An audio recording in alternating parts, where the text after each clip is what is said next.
Que la paix et la grâce de Dieu vous soient. Alors encore un privilège que le Seigneur nous donne d'être dans sa présence ce matin. Est-ce qu'il y a des gens reconnaissants dans ce lieu? Yes, je suis reconnaissant. Je dis merci pour le Dieu qu'il est. Je veux remercier le Seigneur pour toute cette semaine avec les dames. Le Seigneur a vraiment béni avec le thème. C'est quoi le thème? Sarah, une femme selon la volonté. Oh, mesdames, à côté.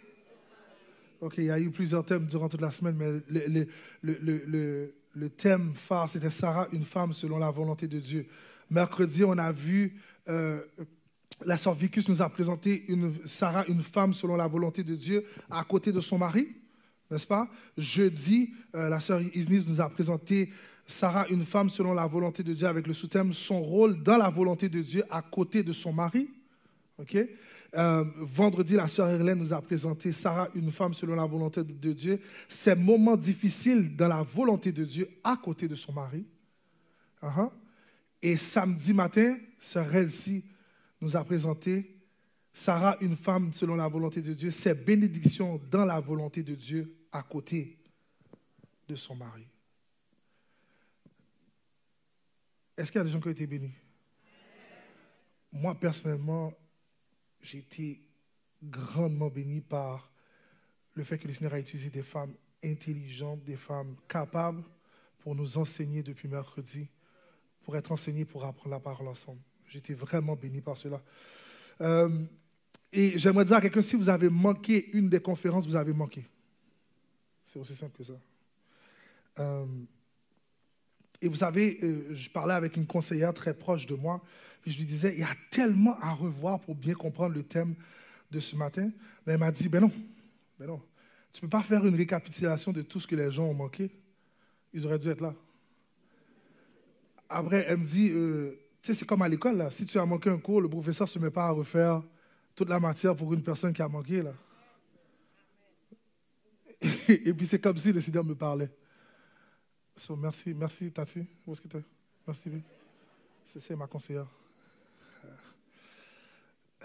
Alors ce matin, avec la lourde tâche que j'ai de clôturer cette retraite des dames, nous allons regarder Sarah, une femme selon la volonté de Dieu, avec le sous-thème « Sa volonté dans la volonté de Dieu » face à son mari. Ah! Est-ce qu'on peut afficher ça pour moi? Je sais que vous avez ça. Hein? C'est quoi mon thème? Ça marche pas? Ok, d'accord, c'est correct. Sa volonté dans la volonté de Dieu face à son mari. Sa volonté dans la volonté de Dieu face à son mari. C'est ce qu'on va regarder ce matin. Et je prie que le Seigneur nous illumine sur le personnage de Sarah, mais encore plus sur la compréhension de la volonté de Dieu pour nous dans cette saison. J'aimerais ça que vous puissiez ouvrir vos Bibles avec moi. On va aller dans Genèse chapitre 21, versets 8 à 14, si vous avez vos Bibles. Alors, je ne sais pas si l'école va fonctionner, mais puisque tous les chrétiens ont amené leur Bible. Yes! Ça, c'est les gens qui ont amené leur Bible. J'aime ça. Yes! Genèse chapitre 21, on va lire ensemble. Genèse chapitre 21, parce que bien sûr, on sait que la technologie, des fois, peut nous faire défaut. Les versets 8 à 14. La parole de Dieu dit, « L'enfant grandit et fut sevré. Et Abraham fit un grand festin le jour où Isaac fut sevré. Sarah vit rire le fils qu'Agar, l'Égyptienne, avait enfanté à Abraham. Et elle dit à Abraham, « Chasse cette servante et son fils, car le fils de cette servante n'héritera pas avec mon fils, avec Isaac. » Cette parole déplut fort aux yeux d'Abraham à cause de son fils.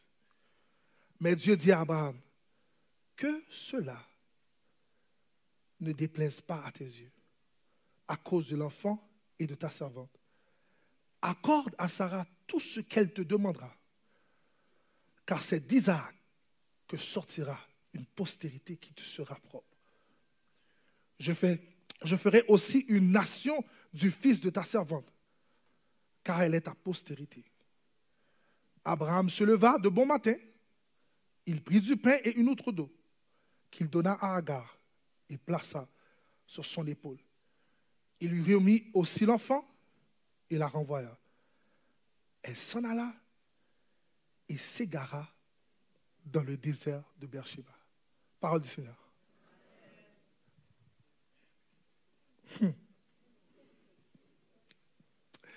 Nous sommes dans la partie de l'histoire où l'enfant miracle Isaac a grandi, et selon la coutume de ce temps, le sevrage de l'enfant se fait lorsque l'enfant est arrivé entre 2 et 3 ans. Et la parole nous indique qu'Abraham fit un grand festin pour célébrer le sevrage de cet enfant miracle. En réalité, Abraham, à ce point-ci du récit, n'a plus de doute, et Sarah non plus, d'ailleurs. Parce que l'impossible n'a pas seulement vu le jour, mais ça fait 2-3 ans qu'il est en vie. Est-ce que tout le monde est là? Parce qu'on a suivi toute l'histoire, n'est-ce pas? Ils n'ont plus aucun doute maintenant. L'enfant est en vie déjà depuis 2-3 ans. Il grandit. Et le passage nous amène au verset 9 qui va dire « Sarah vit rire le fils qu'Agar, l'Égyptienne, avait enfanté à Abraham. » Et vous savez, comme je vous le dis constamment, la Bible a une façon de nous enseigner ce qu'elle veut nous dire lorsque nous prenons le temps de la lire, et ce qui me fascine. En lisant cette partie du texte, j'ai eu l'impression d'avoir vu un genre de déjà-vu ou bien quelque chose de similaire lorsque je lisais le passage. Et je suis monté juste un peu plus haut dans le texte, dans le même texte, au verset 5 et 7, du verset 5 à 7 du même chapitre. D'accord? Si on peut l'afficher pour moi. Dans le même chapitre de Genèse 21, versets 5 et 7, qui dit « Abraham était âgé de 100 ans à la naissance d'Isaac, son fils. Et Sarah dit, Dieu m'a fait un sujet de rire. Quiconque l'apprendra rira de moi. » Elle ajouta, « Qui aurait dit à Abraham, Sarah allaitera des enfants? Cependant, je lui ai enfanté un fils dans sa vieillesse. » En d'autres termes, qu'est-ce que Sarah est en train de dire? C'est que même si le monde rit de moi, ça ne me dérange pas. Ah. J'ai attendu pendant longtemps. J'ai prié pour la délivrance. Non seulement j'ai prié, j'ai fait toutes sortes de choses parce que je voulais absolument cette délivrance. Et lorsque la délivrance est arrivée, elle a dit, même si le monde rit de moi, ça ne me dérange pas.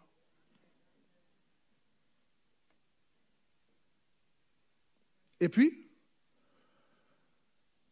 ce que j'ai compris, frères et sœurs, c'est que tout de suite dans le passage, j'ai compris la vulnérabilité de l'homme. Parfois, nous prenons des engagements avec Dieu dans l'attente de certaines promesses en lui disant, Seigneur, si tu me donnes cet emploi, je vais te donner ma dîme, je vais te donner tout mon temps, Seigneur. Seigneur, si tu permets que la famille rentre dans le pays, je vais m'assurer qu'on est tous à l'église régulièrement dimanche matin. Dans tous les services, on va être là.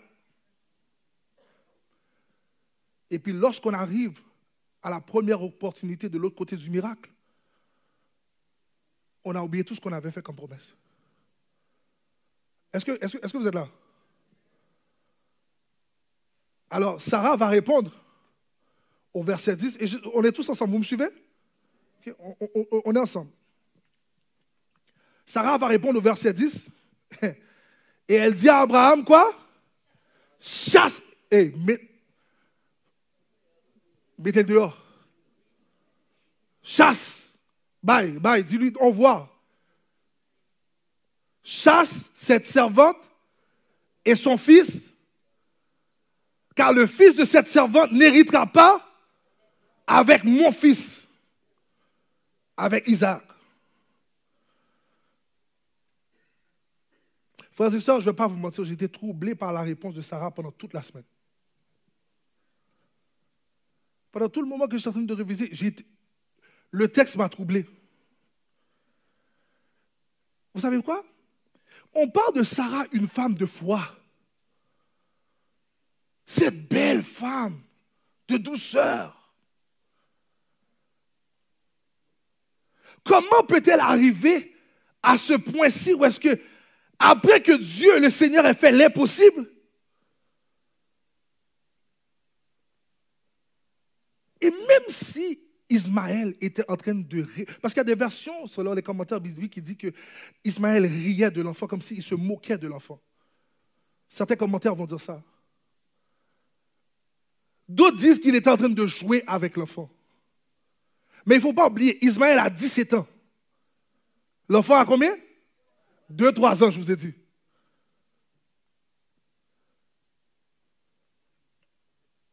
Qu'est-ce qui pourrait faire que Sarah puisse réagir d'une telle sorte, de cette façon-là? Et frères et sœurs, je ne vais pas vous mentir, je n'avais pas de réponse. Pendant quelques jours, j'ai médité, j'ai relu, je suis allé plus bas en Galates, je suis revenu en arrière. J'ai essayé de comprendre comment Sarah est arrivée à ce point-là. Et c'est là que le Saint-Esprit m'a éclairé sur certains points en lien avec la volonté de Dieu. Un des plus grands obstacles à la volonté de Dieu, frères et sœurs, vous savez c'est quoi? C'est le moi. Un des plus grands obstacles, je répète pour que vous compreniez, c'est le moi. Dis à ton voisin, c'est moi. Dis à l'autre voisin, c'est moi.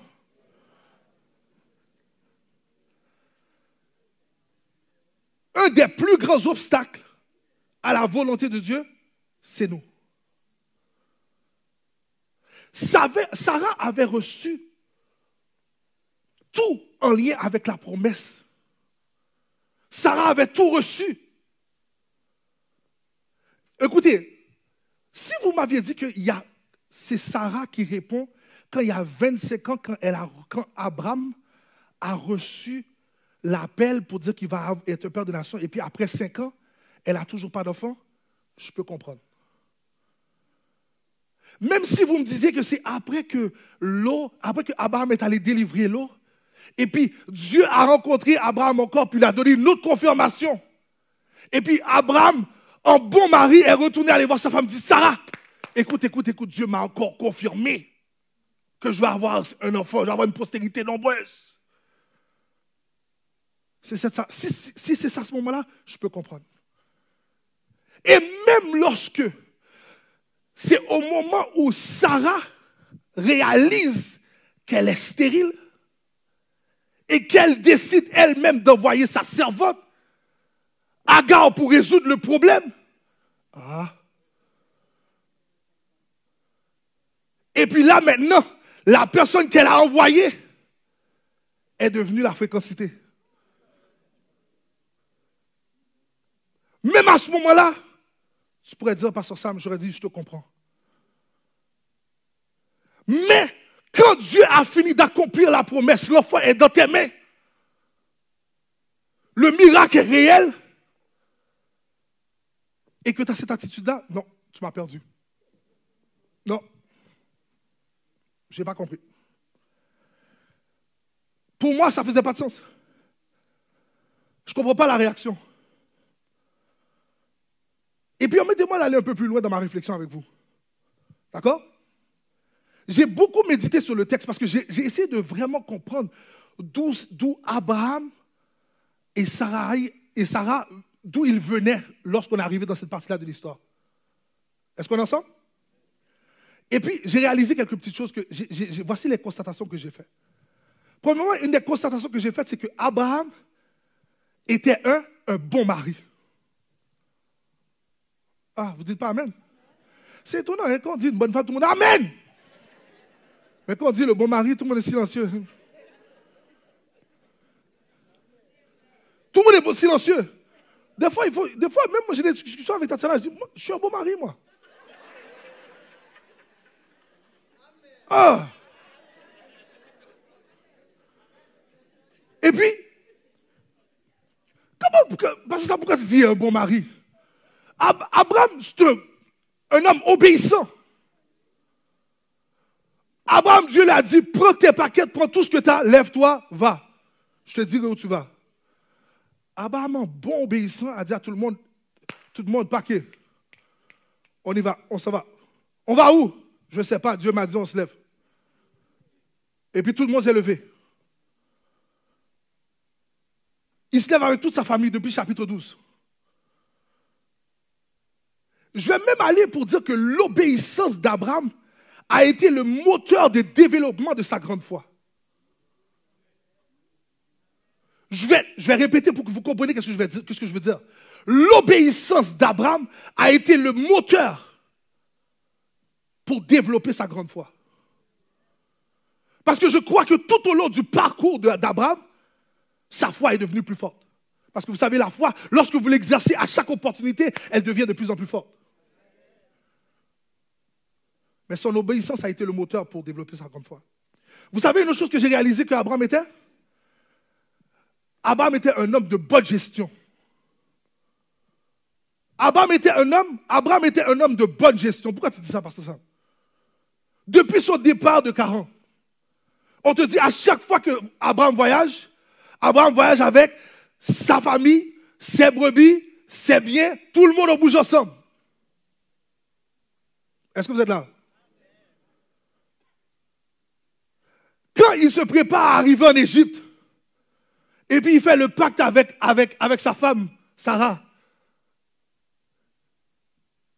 Je ne sais pas si tout le monde a bien lu. Hein? Qu'est-ce qui fait qu'Abraham part de là où il est pour aller en Égypte? La famine. Merci, Sœur Nicole. C'est la famine, oui, qui fait que Abraham se lève et part. La famine fait en sorte qu'Abraham prend toute sa famille et part. Mais ce que j'ai réalisé en lisant le texte, c'est que tellement Abraham est intelligent dans sa gestion, depuis dans son alliance, depuis dans sa conversation avec sa femme pour dire, quand on arrive là-bas, tu vas dire, t'es ma soeur. Vous savez ce qui est arrivé? Sans le réaliser, Abraham a fait en sorte que toute sa famille est nourrie, même quand il y a une grande famine dans le pays. Ah, vous n'avez pas regardé ça? Vous savez pourquoi? Parce qu'on regarde les autres choses. Mais qu'est-ce que j'ai réalisé? C'est que tellement il est un bon gestionnaire, il est parti avec toute sa famille. Et puis, pendant que la femme est en train de se faire bien traiter, lui, et puis on dit dans le passage que Pharaon lui donne des brebis, lui donne des affaires. Et puis, il y a une famine, oui? Abraham est un bon gestionnaire. Il est tellement bon dans sa gestion que quand il doit se séparer avec l'eau, tellement qu'ils ont des biens, Abraham dit, frérot, regarde à droite, regarde à gauche. Choisis où tu veux aller. Là où tu choisis, si tu choisis à gauche, moi je vais à droite. Si tu choisis à droite, je vais à gauche. Et puis l'eau regarde à droite, il voit Sodome, belle, je campais belle. C'est beau, vert pâturage. Et puis Sodome dit, ok, moi je m'en vais. Et puis l'autre dit, je m'en vais de ce côté-là. Et puis Abraham dit, qu'est-ce qu'il fait un bon gestionnaire? Frère, que le Seigneur soit avec toi. Il va de l'autre côté. Bon gestionnaire. En plus d'être un bon gestionnaire, vous savez qu'est-ce que j'ai réalisé qu'Abraham était? Un homme attentif et attentionné. Ah, Pasteur Zam, où t'as pris ça? Premièrement, il n'y a personne qui n'est pas attentif ou attentionné qui te donne le choix de choisir où tu veux aller ou où tu ne veux pas aller. Est-ce qu'on est là? Ça veut dire déjà dans le fait qu'il donne à son frère le choix, il est attentif, il est attentionné. Ça veut dire qu'il va prendre le reste. Est-ce qu'on est là? En plus de ça, je ne sais pas si vous regardez, mais les passages nous racontent qu'à plusieurs reprises, Dieu parle à Abraham à différentes reprises dans les passages qu'on a vus, depuis 12 jusqu'à ce qu'on est arrivé à 21. Mais je ne sais pas si vous avez réalisé comme moi, c'est comme si Sarah est toujours au courant de tout ce que Dieu a dit à Abraham.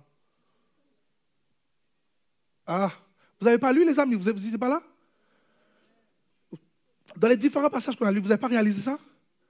Sarah, est-ce qu'à un moment donné, vous voyez, Sarah pose des questions pour savoir où on va? Non, jamais. C'est comme si Abraham dit tout. Abraham, Dieu finit de parler maintenant. Il dit, Sarah, chérie, bon, Dieu vient de me parler, oui. Voici qu'est-ce qu'il m'a dit. On va bouger bientôt, oui. OK. Mais où est-ce que j'ai vu que Abraham est vraiment attentionné dans un autre niveau? C'est dans Genèse chapitre 16, versets 8 à 16. Tournez avec moi. On n'est pas loin.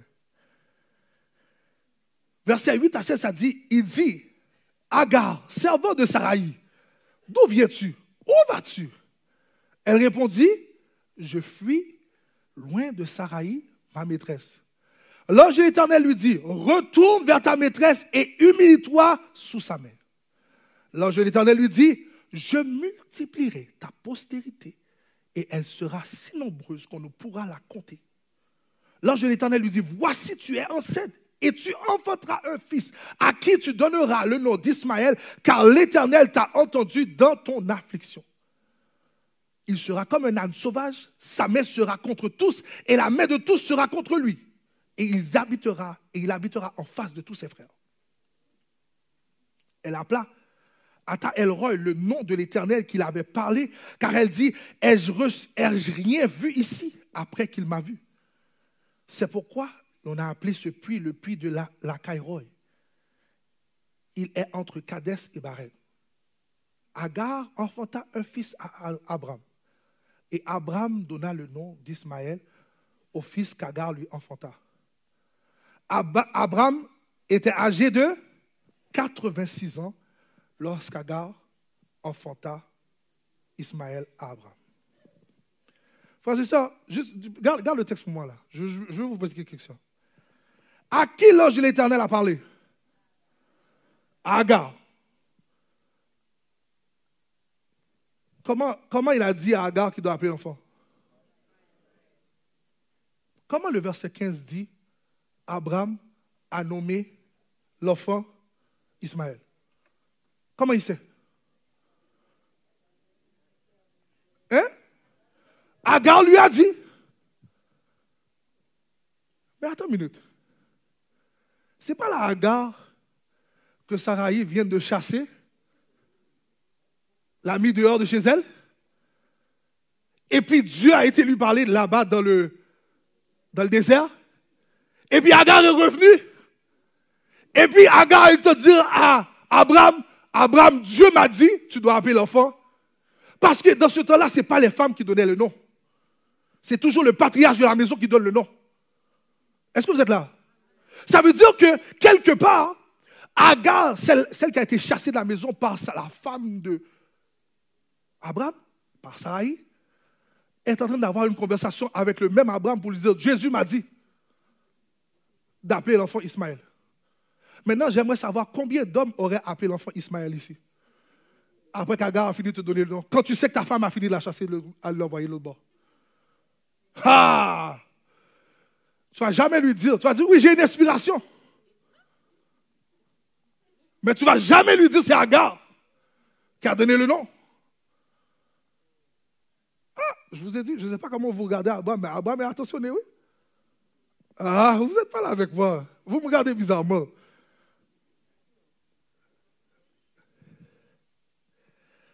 Agar lui a dit.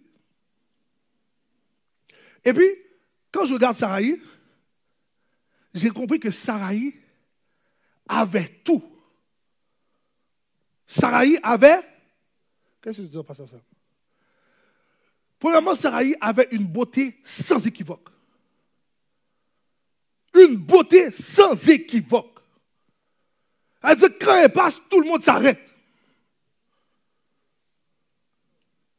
Et non seulement elle est belle, elle a tout ce dont elle a besoin.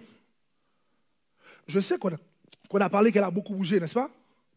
Mais elle ne peut jamais se plaindre parce que partout où elle bouge, tout ce qu'elle a besoin est disponible. Est-ce que vous êtes là? Ça veut dire qu'elle arrive quelque part. Elle a même des servantes à son service. Ça veut dire qu'elle a tout ce dont elle a. Elle n'a aucun manquement. En plus de ça, Saraï a un bon mari. Ah, et pas de dire amen encore. Oh, c'est quoi cette histoire? Comment je ne vous comprends pas?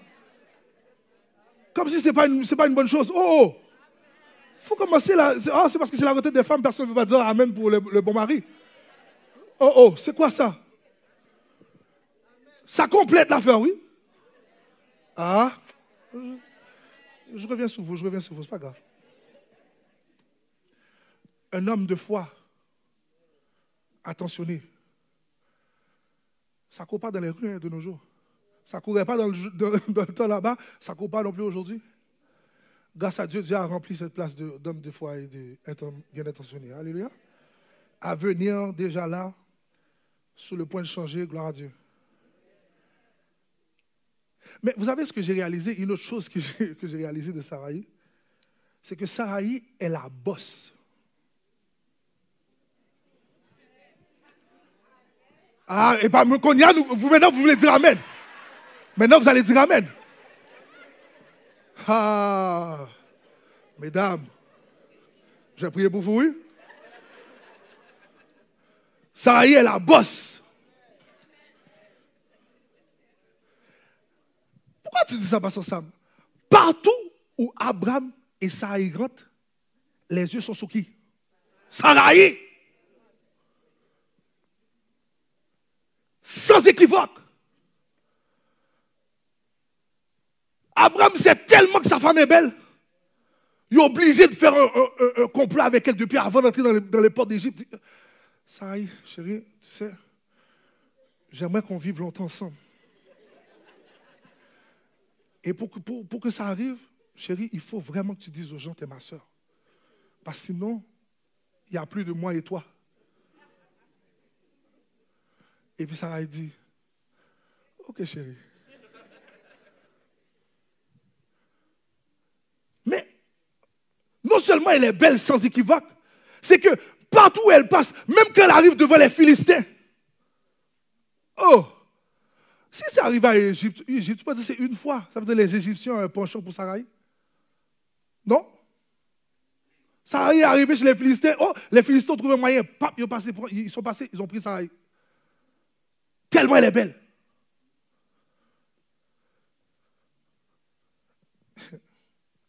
Et puis, en réalité, ce que j'ai compris, vous savez qu'est-ce que j'ai compris? Saraï avait le potentiel, mais c'est Abraham qui avait l'appel. Ah! Je vais laisser remuer dans votre tête pour que vous puissiez comprendre. Je vais répéter. Saraï avait le potentiel, mais Abraham avait l'appel.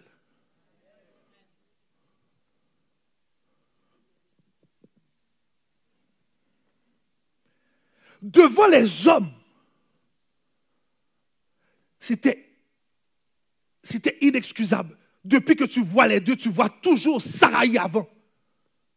C'est elle qui a le potentiel. C'est elle qu'aujourd'hui tout le monde aurait dit, cette femme-là est belle, bien campée. Et puis quand il regarde le monsieur, il dit, monsieur, fais-toi doucement parce que ta femme est tellement belle, mon cher. Comme, juste mets-toi à côté tout doucement. Parce qu'aux yeux des hommes, c'est Saraï qui a le potentiel.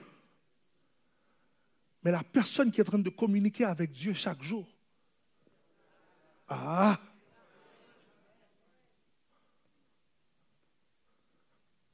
Et je ne sais pas pour qui je veux dire ça ce matin. C'est que tu ne peux pas t'arrêter à ta beauté. Ta beauté t'ouvriront des portes terrestres. Mais des fois, l'appel t'ouvriront les portes célestes. Ah.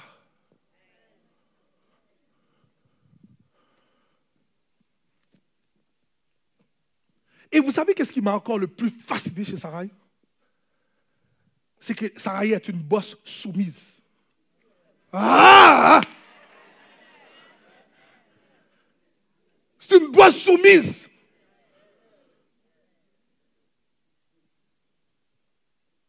Et puis je vois les jeunes demoiselles qui me regardent avec un air bizarre. Parce que Sam, qu'est-ce que tu es en train de nous dire là? C'est une bosse soumise. En lisant les chapitres, je ne sais pas si vous l'avez ressenti comme moi, mais j'ai l'impression que Abraham et Saraï étaient un couple qui aimait Dieu. Et dans leur marche avec Dieu, ils ont appris à développer leur foi pour faire ce que Dieu leur demandait de faire. Et vous savez j'ai été plus loin avec cette pensée, c'est que la solution d'Agar était une façon pour cette boss lady la femme avec tout le potentiel, d'aider son mari attentionné à faire la volonté de Dieu.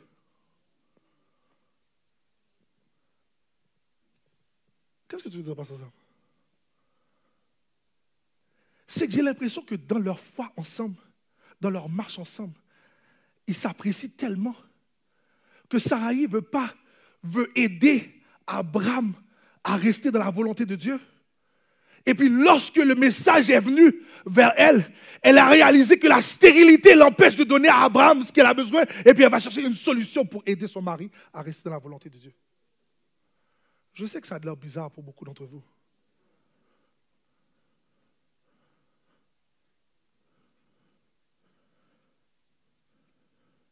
Agar était une solution, selon moi, sincère pour aider à accomplir la promesse que Dieu avait faite. Parce que, en réalité, Sarai a réalisé que malgré tout son potentiel, elle était limitée à cause de sa stérilité. Et vous savez, beaucoup d'entre nous tombent dans ce piège.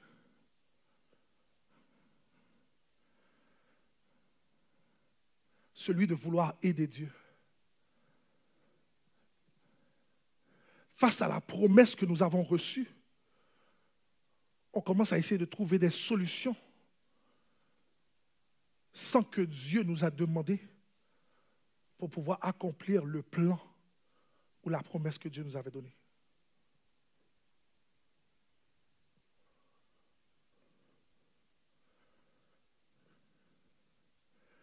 Qu'est-ce que je vous ai dit tantôt qui était le plus grand obstacle à la volonté de Dieu?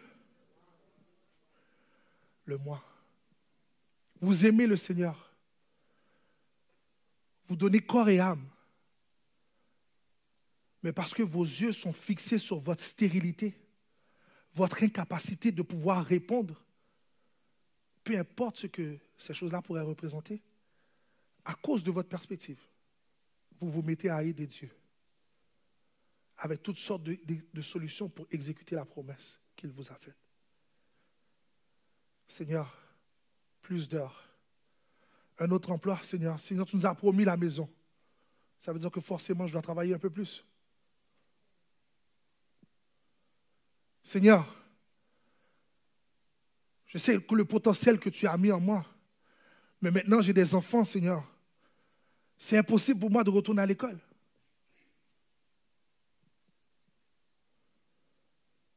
Vous savez l'appel que le Seigneur a mis sur votre vie. Mais à cause d'une stérilité, vous laissez entrer dans vos maisons des solutions hagards pour essayer de donner un coup de pouce au Seigneur dans votre promesse parce que vous en avez besoin.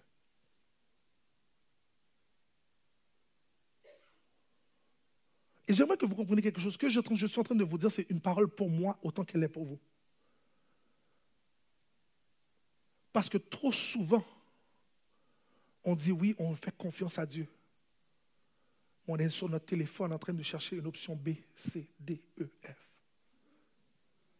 Pour si jamais la volonté de Dieu n'arrive pas,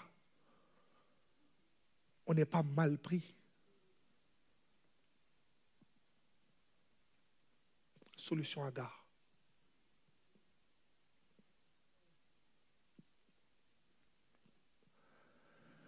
Et vous savez quoi, frères et sœurs, je prie que le Seigneur vous éclaire en cet instant pour que vous recherchiez à faire sa volonté et non la vôtre. Vous savez, pendant que j'étais en train de préparer, j'ai senti cet aspect-là tellement fort. Parce que je sais comment je peux être personnellement lorsque je n'ai pas encore la solution que je pense que Dieu m'avait dit. Et je me mets à chercher de tous les côtés, de tous bords.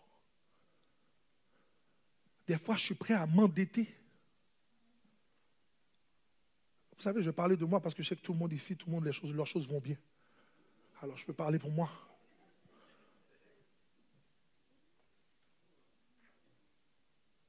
Je sais que Dieu m'a donné la vision et puis,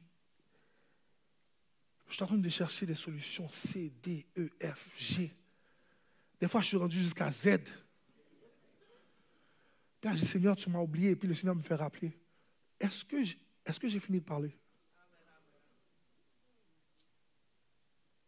C'est ma volonté, tu veux, ou la tienne? C'est ma façon ou ta façon? Ah.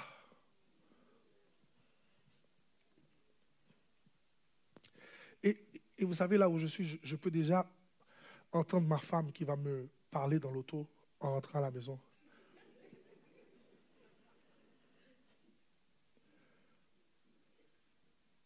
Vous savez, est-ce que j'ai compris? Le passage m'a amené le deuxième plus gros danger. Deuxième plus gros danger contre la volonté de Dieu. Vous savez c'est quoi? C'est dans Genèse 21, verset 11. Au verset 11 qui dit, cette parole des plus forts aux yeux d'Abraham à cause de son fils. Et vous savez c'est quoi le deuxième plus gros danger contre la volonté de Dieu, vous savez c'est quoi? La culture. Oh, pasteur Sam, mais comment tu as été? Où est-ce que tu as cherché culture dans tout ça? Vous savez, comme Sœur Elsie nous a dit hier matin, Ismaël était devenu un passe-temps pour Abraham. Abraham a attendu longtemps, oui. Est-ce que vous êtes là? C'est Sarai qui souffre. Mais Abraham, lui, là, il a son fils. Ismaël est là et en santé. Il va très bien même. Il est circoncis. Il respecte toutes les règles. Il a été circoncis dans la maison du patriarche. Ça veut dire qu'il n'est pas en dehors de la volonté de Dieu. Abraham est satisfait. Ah.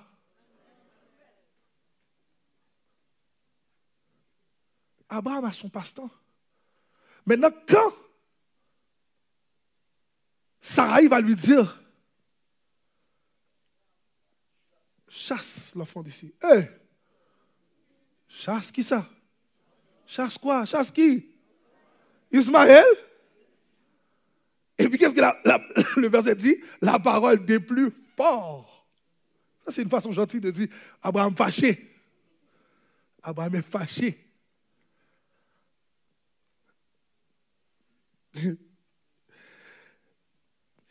Parce que dans la tête d'Abraham, qu'est-ce que le monde va penser?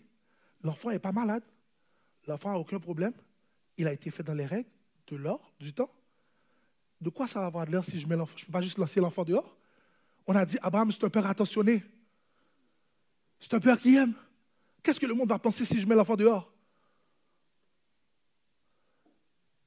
Et vous savez qu'est-ce que j'ai compris? Ne laissez jamais la culture de votre époque vous dérouter de la volonté de Dieu.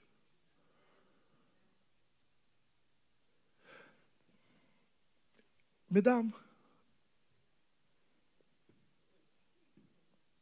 soyez soumises à vos maris, selon Éphésiens 5, 22, 33. Merci aux 5 femmes qui ont compris et qui ont dit Amen. Le reste, ce n'est pas grave. Je m'en viens pour vous.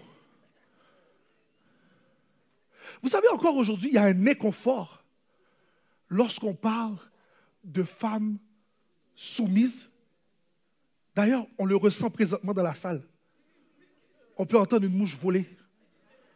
Parce que Pasteur Sam, t'es la génération comme récente, là, frère. Qu'est-ce que tu nous dis là? C'est comme si on ne veut pas dire que la femme doit être soumise à son mari. On va dire il faut qu'elle soit à côté. Support pour son mari à côté. Mais soumise, non, c'est pas, non, c'est le mot, on ne peut pas dire ce mot-là en 2024. Impossible.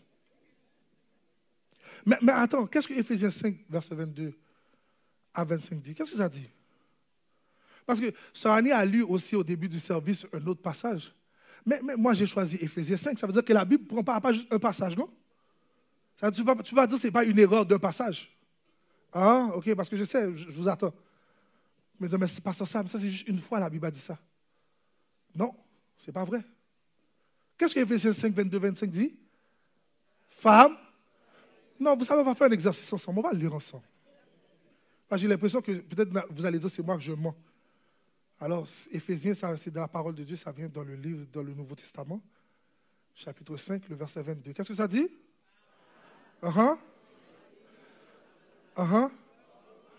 Attends une minute.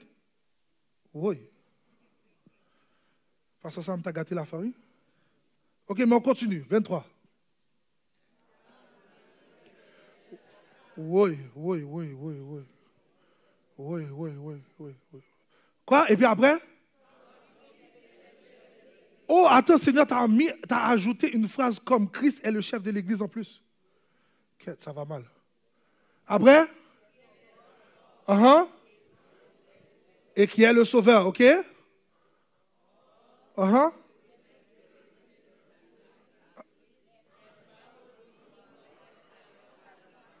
Oui, bon, l'affaire est gâtée nette. Parce qu'au début, on pouvait dire, femmes, soyez soumises, c'était correct. Mais là, après, maintenant, l'affaire va plus loin pour dire, soyez soumises comme Christ est soumis, comme l'Église est soumise à Christ. Hein? Après ça, donc, ça va, comme si l'apôtre savait que les femmes, en 2024, allaient avoir plus de problèmes, il va donner une précision additionnelle. Au verset 24, il dit, or, de même que l'Église est soumise à Christ, les femmes aussi doivent l'être. Et puis il ajoute la phrase qui tue, les derniers mots qui tuent. En toutes choses. Mais il faut lire le verset 25 parce que, monsieur, j'aimerais ça que vous lisiez le verset 25. Messieurs, il faut lire le verset 25 parce que des fois, je pense que les messieurs, ils s'arrêtent à la partie 24, eux autres. Vous avez manqué une partie de la Bible. Vous, les débuts, ça vous fait votre affaire. Mais arrivé ici, frère Sam, je n'ai pas vu le verset. Mais on va le lire ensemble. C'est quoi?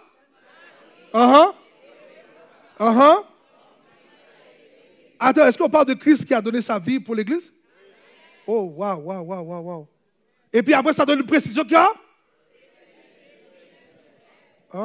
Ok, ça veut dire que les dames sont là maintenant, vous lisez avec moi. Tout à l'heure, vous avez de la difficulté, maintenant tout le monde lit. Vous savez qu'est-ce que j'ai réalisé? Aimer quelqu'un au niveau que Christ aime son Église, c'est 100 fois plus dur que d'être soumis. C'est 100 fois plus dur. Demandez aux hommes qui sont autour de vous. On ne parle pas d'aimer le petit cœur qui bat. Oh, chérie, quand je te vois, mon cœur saute. Non, on ne parle pas de cet amour-là. On parle de l'amour que si quelqu'un vient pour tirer la femme, tu vas te mettre devant parce que tu comprends que c'est mieux vaut que c'est toi qui prends la balle à la place qu'elle. Ah, monsieur, ne pas dire amen. Vous avez laissé le amen. Parce que cet amour, ce niveau d'amour-là, ça ne vous convient pas.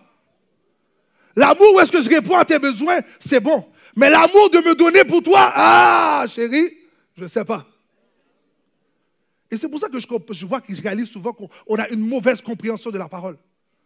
Parce qu'on la lit comme on veut la lire, comme elle nous plaît. Pour les parties qu'on aime. Et ce qu'on n'aime pas, on les met de côté. Mais laissez-moi revenir sur votre cas, mesdames. Oui, merci. Je vois que tu es avec moi.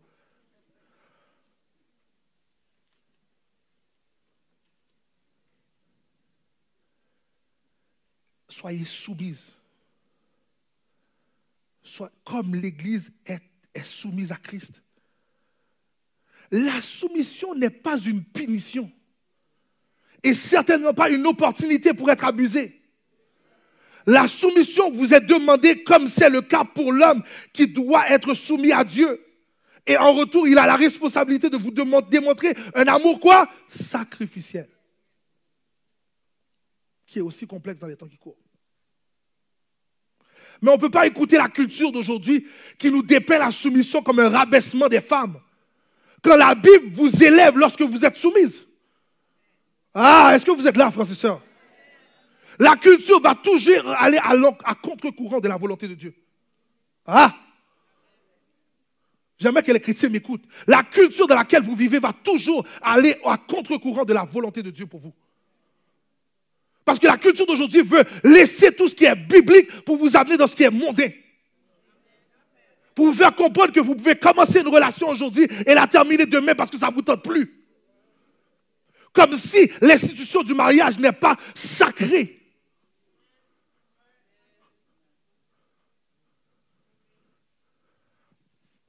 Et je vous ai dit tantôt, je crois que Sarah était une boss lady soumise à son mari. Parce qu'à toutes les fois qu'elle aurait pu arriver pour dire, quand elle est arrivée devant les Égyptiens, elle aurait pu dire, chérie, tu sais là, c'est moi qui est belle là. Tout le monde va me regarder là. On fait comme j'ai dit, chérie. Qu'est-ce qu'elle a dit? Elle a dit, oui chérie, pas de problème. Et puis elle n'a pas attendu qu'elle soit prise dans le show avec Pharaon qui va dire, bon, je vais faire ma femme pour aller voir Abraham pour dire, Abraham, je t'avais dit, c'est moi, je t'avais dit. Fais pas ça. Parce que vous savez que vous attendez l'opportunité pour qu'il tombe pour dire, mais d'où ça, je t'avais dit ça. Abraham, qu'est-ce que Sarah a fait? Rester silencieuse. Et vous savez qu'est-ce qui est arrivé?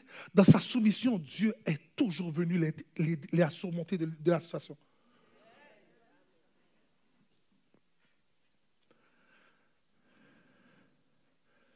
Dieu les a toujours sortis.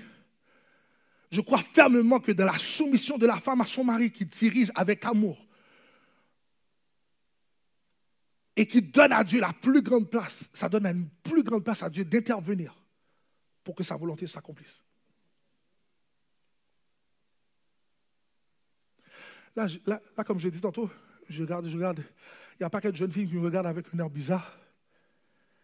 Puis il dit, mais pasteur ça, mais s'il n'y a pas raison. Ah oui, il y a toujours ça. Il y a toujours ça. Parce que c'est sûr, il faut toujours qu'on trouve une porte de sortie par rapport à ce que la Bible dit, n'est-ce pas? Hein? Et pas vous dites rien.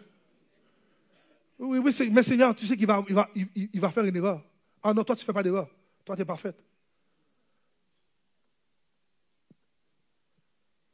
Mais s'il n'y a pas raison, je dois lui dire non. Laissez-moi vous dire quelque chose. Depuis que vous n'allez pas à l'encontre de la volonté de Dieu pour vous, la Bible vous dit, soyez soumise. Dieu s'occupera du reste. Vous savez, je dis toujours, on est vraiment des chrétiens comme... On est quelque chose. Je dis toujours, on croit plus aux médicaments de ce monde qu'on croit que Dieu peut nous secourir d'une situation. Et c'est la raison pour laquelle on a autant de femmes qui ont la difficulté à être soumises, parce que dans leur tête, la soumission, c'est qu'est-ce que le monde leur a présenté, ce n'est pas qu'est-ce que la Bible dit. Cette partie-là, je la compare, ça compare pour moi, il y a une erreur. C'est l'ancien temps, ça ne marche pas maintenant. On peut entendre une mouche voler. Et je veux juste clarifier quelque chose, d'accord? Je sais qu'on parle beaucoup des femmes mariées, mais j'aimerais que vous sachiez que les obstacles de la volonté contre la volonté de Dieu, celle du moi et de la culture, c'est des obstacles réels pour les gens qui sont mariés ou pas. Mariés ou pas. Si vous voulez faire la volonté de Dieu, vous devez laisser partir le Saraï et l'Abraham d'autrefois pour rentrer dans la nouvelle dimension avec Dieu, pour être dans la volonté de Dieu.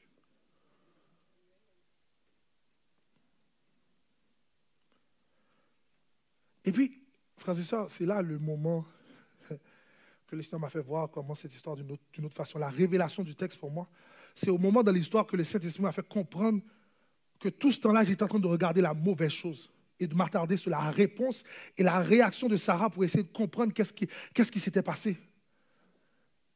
Et puis, certainement, Abraham n'était pas content, non? Mais regardez le verset 12 avec moi. Regardez le verset 12. Qu'est-ce que ça dit? Mais Dieu dit à Abraham, est-ce que vous êtes là? 12? On n'a pas? Vous n'avez pas vos Bibles, ok, d'accord. Que cela ne déplaise pas à tes yeux à cause de l'enfant que ta servante, à cause de l'enfant de ta servante. Accorde à Sarah tout ce qu'elle te demandera, car c'est d'Isaac que sortira une postérité qui te sera propre. Est-ce que vous voyez? Est-ce que vous le voyez? Est-ce que vous voyez, Bethesda? Je vais le relire. Est-ce que tu peux rafficher pour moi, s'il te plaît? Mais Dieu dit à Abraham que cela ne déplaise pas à tes yeux à cause de l'enfant et de ta servante. Accorde à Sarah tout ce qu'elle te demandera, car c'est d'Isaac que sortira une postérité qui te sera propre. Est-ce que vous voyez? Est-ce qu'il y a quelqu'un qui l'a vu? Je vais vous dire quelque chose, frères et sœurs. La volonté de Dieu n'a rien à voir avec le français. l'attitude, la réaction qu'on entend, ou même la manière dont nous l'avons entendu, ça n'a rien à voir. La volonté de Dieu, c'est ce qu'il a dit. Dieu a dit à Abraham.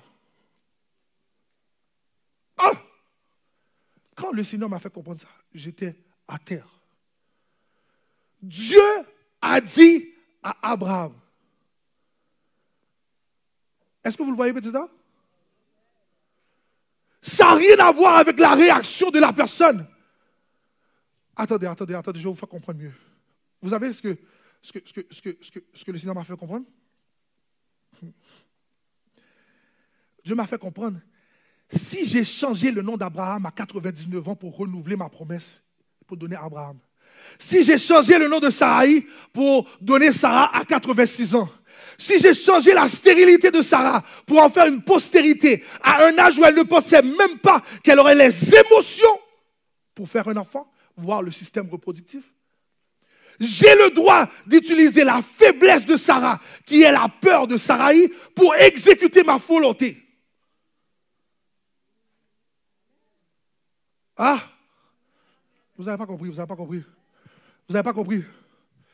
Ce que Dieu m'a fait comprendre, c'est que ça n'a rien à voir. Dieu n'utilise pas les moyens conventionnels que vous et moi avons à la portée de la main pour exécuter sa volonté. Il décide ce qu'il veut. Tout ce qui importe, c'est ce que Dieu a dit. Le comment ça a été dit, comment ça a été reçu, comment ça a été renouvelé, ça par rapport parce que Dieu, si Dieu peut faire une femme à 99 ans enfanter un enfant, si Dieu peut changer le nom pour faire un recommencement, si Dieu peut ouvrir une porte pour un enfant, pour une stérilité, pour devenir une postérité, Dieu peut faire ce qu'il veut. Dieu a dit. Dieu a dit. Dieu a dit. La volonté de Dieu n'a rien à voir avec ce que tu penses est approprié pour être sa volonté, ma soeur, mon frère. La volonté de Dieu, c'est ce que Dieu a dit en lien avec ce qui s'est produit. Tu ne peux pas calculer Dieu, ni les moyens qu'il utilisera pour exécuter sa volonté. Il faut seulement être attentif à ce qu'il dit.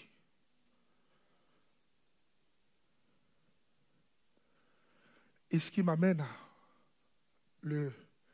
la chose la plus favorable à la volonté de Dieu, vous savez c'est quoi? C'est la proximité et l'écoute. La proximité et l'écoute. Et on va trouver ça au verset 14. Quand Abraham se leva de bon matin, il prit du pain, une outre d'eau, qu'il donna à Agar et plaça sur son épaule, et lui remit aussi l'enfant. En la revoyant, elle s'en alla et s'égara dans le désert de Beersheba. À cause du fait qu'Abraham avait établi une habitude de converser avec Dieu,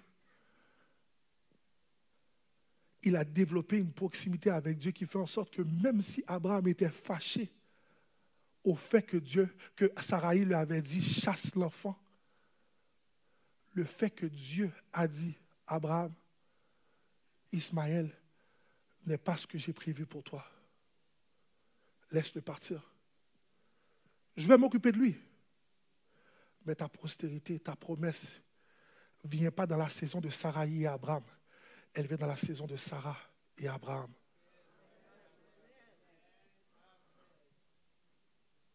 Et j'aimerais que tu comprennes qu'il y a des choses que Dieu te demande de laisser de côté pour entrer dans cette saison. Peu importe ton âge, peu importe là où tu te trouves, laisse Dieu changer ton nom pour te permettre d'entrer dans cette saison de sa volonté où tu es à proximité pour entendre ce qu'il dit. À cause de ce qu'il a dit, et parce que Abraham avait l'habitude d'être en proximité avec Dieu, Abraham s'est juste levé de bon matin, la colère est partie, la frustration avec Sarah est partie, il a juste pris le pain, l'eau, Agar, que le Seigneur te bénisse. Ismaël, je sais que je t'ai aimé, j'ai pris soin de toi, Mais Dieu m'a dit. Vous savez, il faut avoir une proximité avec Dieu pour être capable de laisser les choses auxquelles on tient le plus fort. Pour dire, Dieu m'a dit. Puisque Dieu m'a dit, je n'ai pas le choix. Je ne peux pas retenir cette chose parce que Dieu m'a dit. Même si dans mon cœur, j'étais attaché. Parce que Dieu m'a dit. Mon fils, que le Seigneur soit avec toi. Et je ne sais pas dans quelle situation vous vous retrouvez ce matin. Mais Dieu vous dit, Dieu vous parle. À toutes les femmes.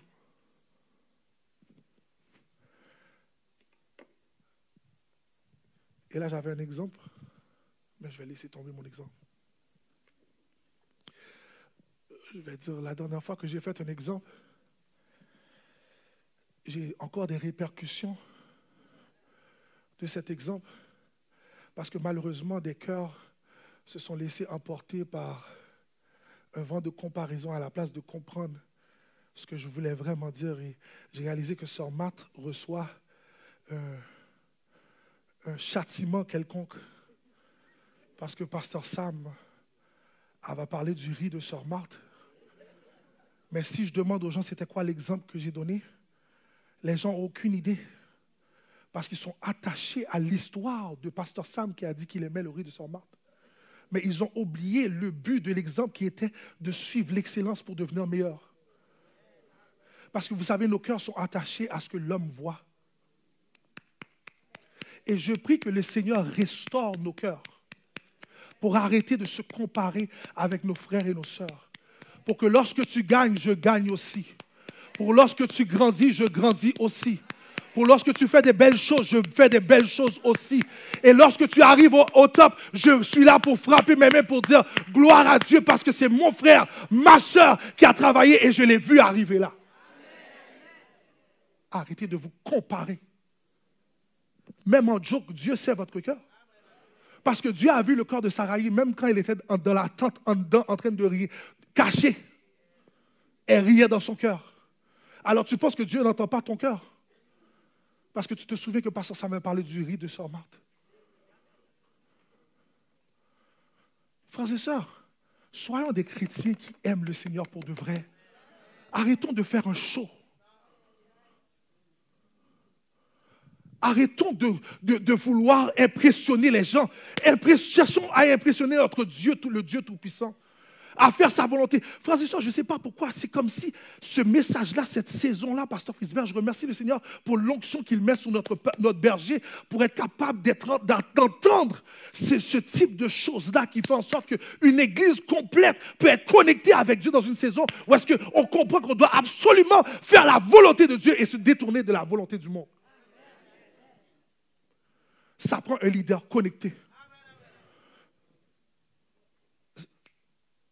Stan, amène la boîte vite, vite, s'il te plaît. Je vais terminer. Amène la boîte.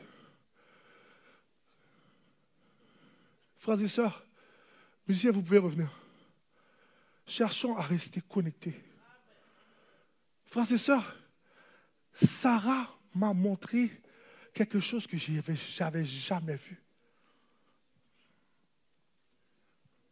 Lorsque tu fais la volonté, même si quelqu'un pourrait sauter ici pour être fâché de ce que tu as dit, parce que tu sais ce que Dieu a dit, tu n'as aucun problème parce que tu marches avec ce que Dieu t'a dit. Peu importe si c'était venu dans la forme que tu attendais ou pas. Et vous savez, je vous parle souvent d'être des instruments.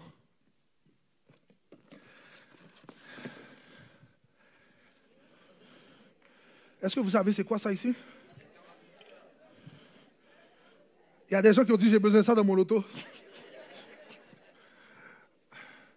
Vous savez qu'est-ce que j'ai compris? Pendant que j'étais en réflexion, je me disais, Seigneur, mais c'est quoi ça? C'est des câbles à booster. D'accord? Dans des câbles à booster, on a besoin de quoi? C'est quoi? J'ai entendu, c'est quoi? Négatif, positif, n'est-ce pas? Parce que dans le câble à booster, si vous avez deux positifs, qu'est-ce qui arrive?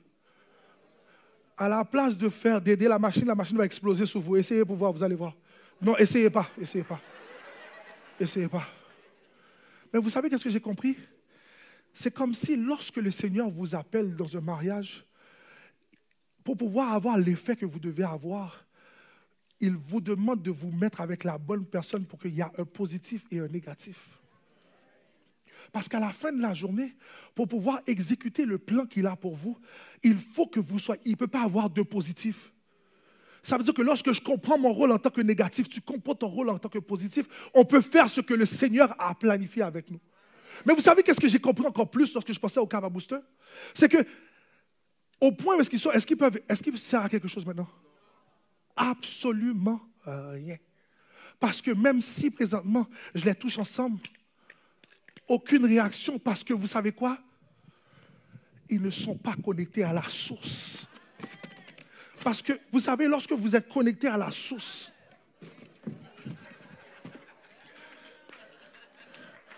lorsque vous êtes connecté à la source, Bethesda, qui est Jésus-Christ, et que vous allez dans la direction que le Seigneur veut, là maintenant, l'impact que vous devez faire, il est plus puissant parce que vous êtes connecté à la...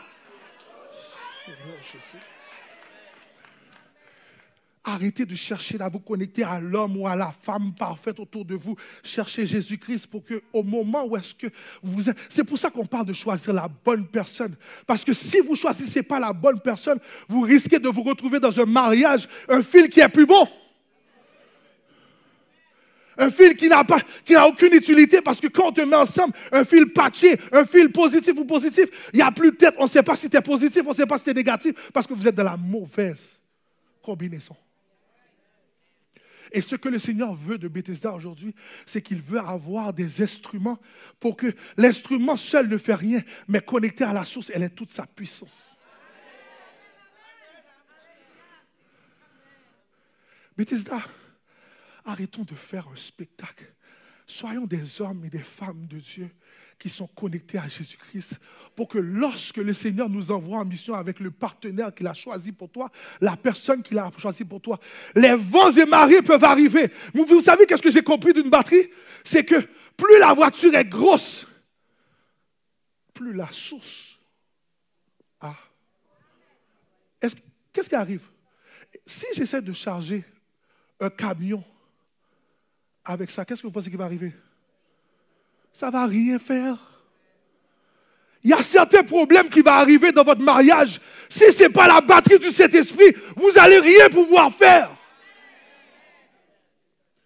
Parce qu'il y a certains obstacles et certaines situations, vous avez besoin du booster céleste pour pouvoir rester connecté, pour avoir l'impact que vous devez avoir. J'aimerais que les chrétiens de Bethesda, les femmes de Bethesda, vous compreniez votre rôle. Parce qu'en étant soumise à votre mari, le Seigneur fera le reste. Reste dans ton rôle. Laisse-le faire son rôle. Et vous savez quoi? La bénédiction de Dieu vous surprendra toujours. Malgré votre beauté, malgré le fait que vous avez toutes les capacités, malgré que vous êtes la meilleure, avec le meilleur potentiel dans le couple, lorsque vous comprenez l'appel, Dieu vous surprendra toujours. Que le Seigneur vous bénisse.